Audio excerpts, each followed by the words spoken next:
think you could maybe expand a little bit on parent power, the parents being the ones who decide which activities most empower their kids, and how you do this in tandem with the Brilliant Club?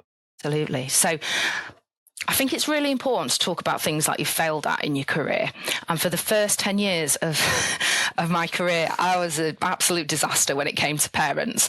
I knew I had to engage parents. Like, if you want to get anything happening in a child's life, mum and dad need to be on board, right? But we know, particularly in education and in terms of higher education, especially if you're first generation, getting mum and dad on board is a really important part of the process.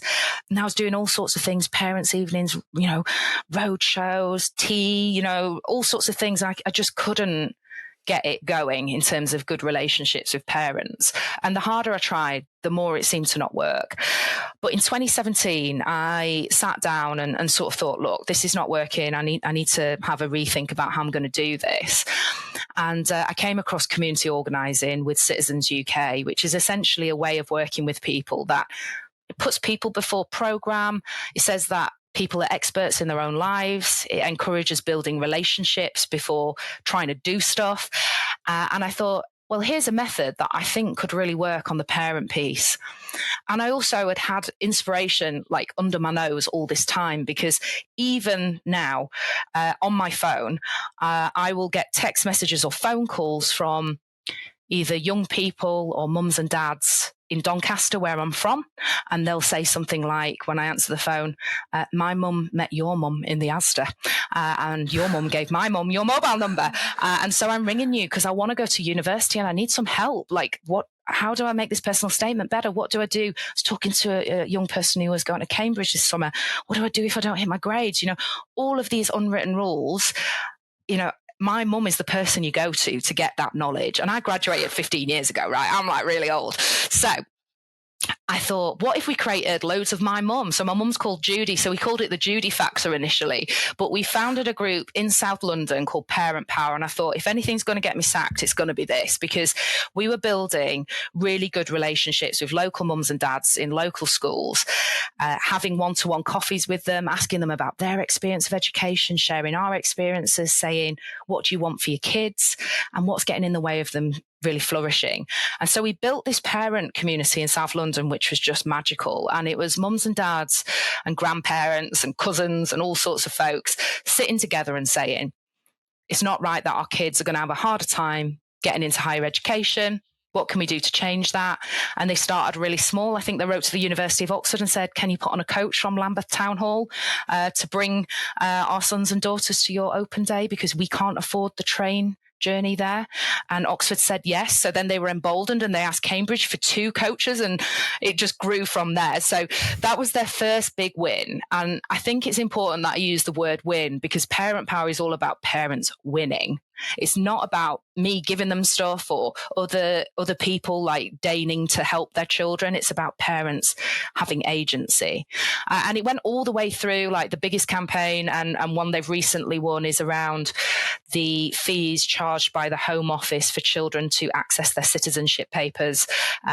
British citizen children who are British citizens have been here all their lives, but because of their parents' immigration status, they basically have to wait 10 years to access their citizenship papers. £1,012. Parents can't afford that.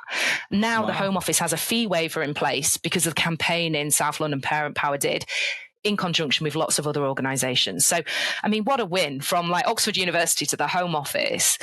And so it was really magical and special. And I started to think, like, wouldn't it be amazing if we had a parent power in every town and city in the UK? So we took it to Oldham, and it worked in Oldham. So it worked outside of London. And then we decided to basically make the Brilliant Club the sort of spine organisation for parent power. And we now have 10 chapters all across the UK. And in Knowsley, they want to bring back A-levels because there's no A-level provision.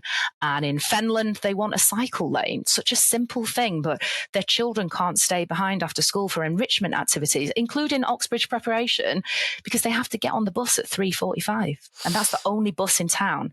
So you start to see parents really expert in what's getting in their kids' way and absolutely lethal in taking down those barriers. And it's one of the proudest things I've been involved in my career.